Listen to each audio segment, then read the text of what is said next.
Savannah Guthrie's mother, Nancy Guthrie, missing day 39.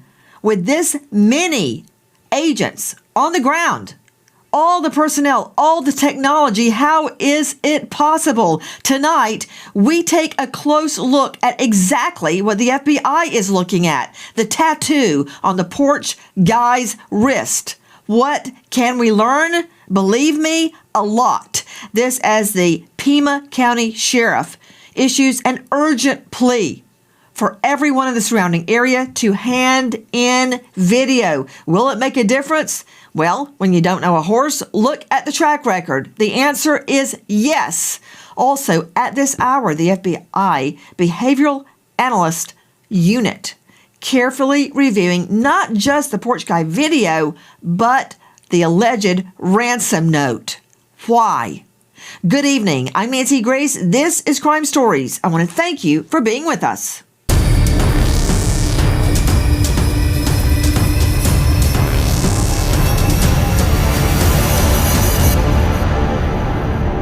Straight out to Dave Mack, Crime Stories investigative reporter. Dave, a crew armed with ladders has arrived at Nancy Guthrie's home and gone up on the roof. What can you tell me? Why are they there? This silver pickup truck with multiple ladders in the back pulled onto the Guthrie property, pulled around the driveway, and got up on the house. We don't know what they were looking for, and no announcement has been made, but activity at Nancy Guthrie's home yesterday. That from our friends at JLR Investigates. Now, we've examined it like a Rubik's Cube over and over, trying to discern what, if anything, we can learn from the tattoo on the porch guy's wrist. And tonight, our findings.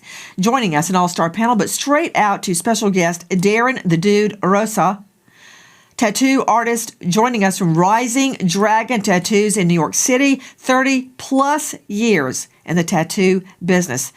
Mr. Rosa, thank you for being with us. Let's start. Control room, please show the video of the perp approaching Mrs. Guthrie's porch. The FBI, according to sources, has enlarged, refined, and brought in a team of analysts to review the tattoo. As you see, he very carefully covered his arms and wrists, not just because he doesn't want to leave fingerprints. It's really hard to get an arm print or an elbow print. That's not the reason. His body is totally covered. Now, let's ISO the tattoo, the sliver of tattoo that we see. We have learned the FBI is doing exactly what we are doing. Darren, TheDude, Rosa, you have studied this for hours. What is, as you call it, black and gray work? Black and gray work is a very prevalent style, not only in the southwestern area, but let's say the southwestern area, among gangs, Mexican people who might be in these gangs or cartels like to get black and gray. It's a fine line. The outlines are done with a very fine needle. The details, the shading is done with different dilutions of black ink, and we term that gray. So black and gray is considered a style, and this is most likely that style. Now, you mentioned gang cartel. I am certainly not convinced that Nancy Guthrie's kidnapping has any of the hallmarks of a cartel move. But what about a gang member wannabe? What about family of gang member? What about family of gang members and hangers-on? Sure. I don't think you can limit to just a gang or cartel member, because once a tattoo is observed by others, they want to replicate it, right? And I want to hone in on the black and gray. Okay. But as to relating to a gang or a cartel, let's focus on gang. Mm-hmm.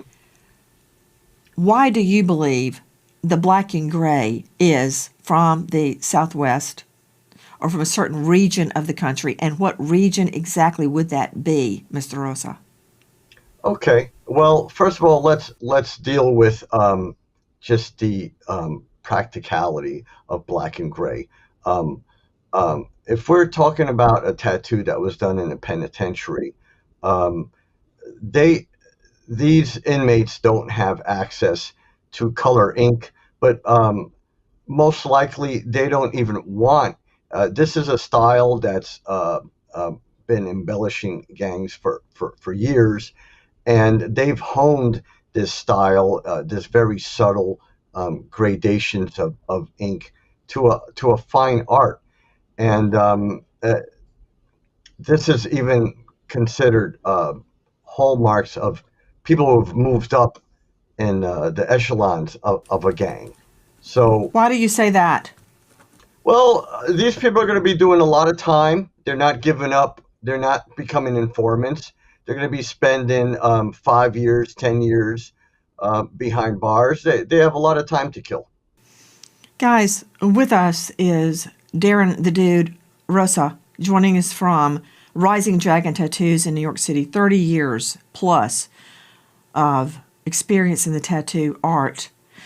Black and gray. Now, I just want to be sure we understand. Have you ever seen a child with a coloring book and they outline the picture heavily with the crayon, and then there's a lighter hue, the same color on the inside? That's how I'm equating your description of black and gray. Would that be correct? Um, well, no, because it wouldn't be with the same quote unquote crayon.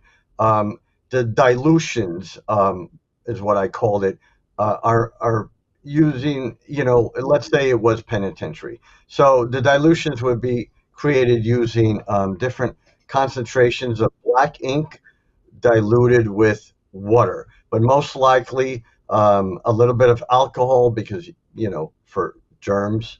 Um, and it also helps spread the ink and create a finer mist of shading the alcohol. But black and gray work is a hallmark of a certain region of our country. You're saying that too. Oh yes, and absolutely. This is also the kind of the style of tattooing that withstands heavy sun exposure. Um, because, like I said, this style, fine line, typically single needle work, and these people are out in the sun. The southern western states get heavy sun exposure, so this style of artistry can withstand um, the elements. You mentioned a single needle. Would black and gray be done with multiple needles to that The degree of shade, fineness? the shading would be done with multiple needles. Typically, the outline is done with a single needle, and it's actually a very difficult style to do. So an artist can can cr- can gain quite a status in a penitentiary if he's adept at this style. Darren, the dude Rosa, joining us from Rising Dragon Tattoos in New York. What do you make of this tattoo in the sense of, I believe it's part of a much bigger tattoo, and that leads me to think it's part of a sleeve. What do you think? Oh, absolutely. I mean, if this is all we're seeing, and what is this, like barely half of an inch, this is most likely the continuation of something that covers this man's entire arm. Most likely, he's got tattoos on his hands. He's wearing this hooded mask, this balaclava. Most likely, he's got tattoos on his neck and maybe even something under his eye because this is what they do. Darren, you mentioned covering up his arm. Yes. I want to get back to the full sleeve because to me, from what I've observed from inmates over all the Hmm. years I prosecuted and investigated and covered crimes, once you start, you can't stop. And that That's leads me to think this on him looks part of a bigger tattoo. That tells me absolutely. it's a full sleeve. And once Absolutely. somebody gets a full sleeve, it's like they can't stop. I mean, do you think people get addicted to getting tattoos? I do. Getting addicted has, that stigma, that this is like heroin or something. Um, but it, to focus on this guy, he was probably an inmate at a penitentiary, and let's not forget they have a lot of time to kill. Um, yes, tattoos can be addictive. People use them for therapy. They call it ink therapy. Put him up, Um, please. Did you just say ink therapy? What is that? ink therapy. Yeah, that's that's a phrase that's been bouncing around, especially in the winter months, right? A lot of people get seasonal depression.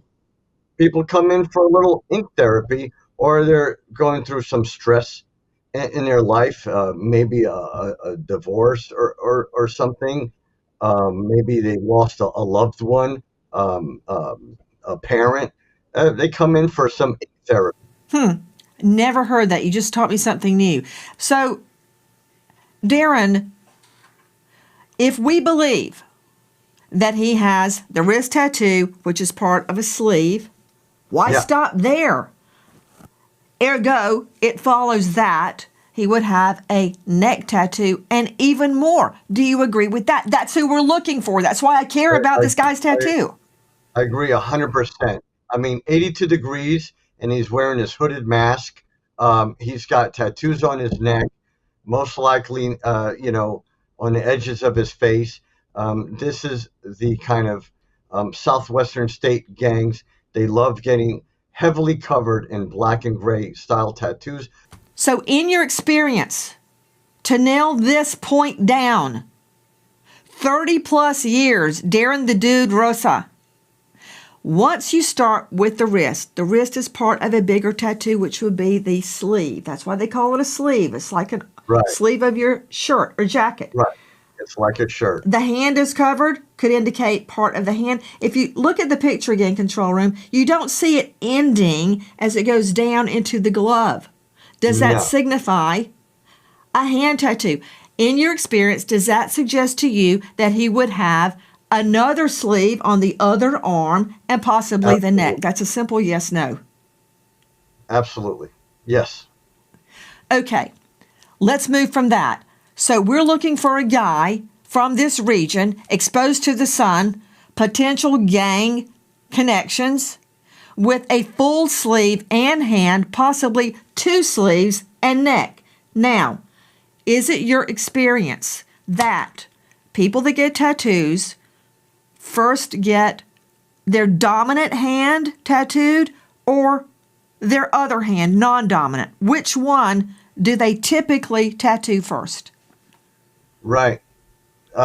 A lot of right-handed people will start with their left arm. So if this guy has his right arm, and it looks like he's right-handed because every time he goes up to that ring camera, he starts off with his right arm. That's my own little analysis of his actions. He starts with his right, and then his left is kind of helping him. So I would say he's fully sleeved on his left arm, and then he got his right arm done because this is what most people that have come into my studio do. So he's right-handed, so he would have typically start with Started with tats his on the left arm. left and then go to Yes. the right. So that Yes. tells me I can assume that he has two sleeves and at least one hand and possibly the neck. Okay, you have stated repeatedly references to gel tats. Now they're called gel tats, but I believe this tattoo is not a gel tat because to my untrained eye, after all the years I have investigated and prosecuted defendants, gel tats don't look good. They're very crude. This Well, tat is not right, crude. It's very right, refined. So why do you right. refer to gel tats? Some of these inmates who spend a lot of time in jail, they develop sophisticated networks with the guards, with the staff. These days, it's very easy to smuggle in. The machines have gotten smaller, compact, more sophisticated. It's my belief that he got this while incarcerated, and the level of sophistication has become exponential, even in populations that are incarcerated. Would inmates, let's say in the penitentiary, a CI, Correctional Institute, would they have Yeah. access to multiple needles or do they go single needle? Uh, well, like I um, said, the machines have become very sophisticated. They've become compact. We now have a system that uses cartridges that lock into the pen-like apparatus. It would be very easy. These needles are about an inch and a half. It would be very easy for them to obtain a single Got needle it. for the outline and a cluster of needles for the shading. And when we're talking about jailhouse tats, here's my thinking. If you're in a jail, think of Andy of Mayberry, you're there for a brief period of time because you have been sentenced to a misdemeanor and they just keep you in the county jail because you're going to be out like that. There's no use in putting you Right. in the system. It takes forever. Or Right. you're awaiting trial or a court date. Once you're sentenced or you have a long wait for trial, such as Epstein, you go into a bigger facility and sometimes a CI, Correctional Institute. But those people are typically sentenced and doing a long stint.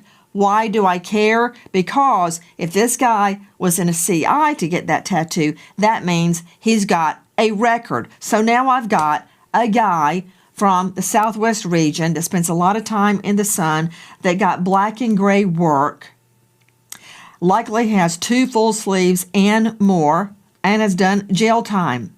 Okay, isn't it true, Darren the Dude, Rosa, that at your tattoo parlor, Rising Dragon, you have, for instance, a catalog or a series of tattoos that your customers can look at and pick out a tattoo? Isn't that true?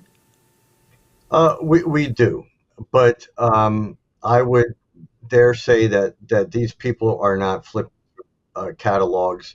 Um, they're going off the cuff, and an artist kind of gains cred by being able to do sophisticated custom work. Ah, so custom work that they envision and they say, hey, this is what I want, now you create it.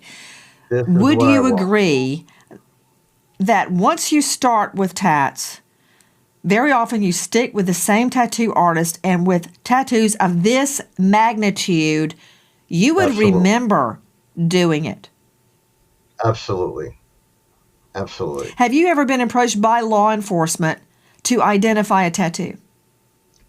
Yes, I have. About 25, 30 years ago, I was approached by FBI.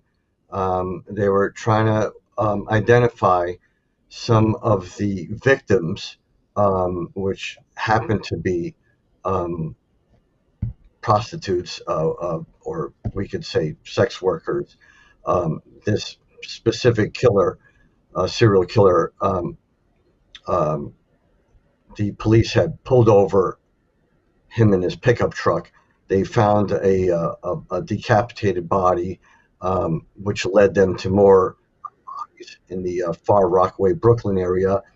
But my studio in Manhattan was one of the prevalent studios, so they came to me to see if I could identify any of these women. Could you? I did not recognize the particular tattoos, although another artist, I felt it was more his style. Interesting. And here is the $1 million question. Let me rephrase the 1.2 plus $1 million question. You've looked at this sliver of tattoo. Mm. What do you think it is? Is it a cross? Is it a flower? Is it a demon? Is it a dragon? Is it a creature like you've got on your neck? What is it? Well, we can tell it's not geometric. It's kind of wavy lines. The prevalent type of imagery these people get, Catholic imagery, memorials to deceased gang members or family members.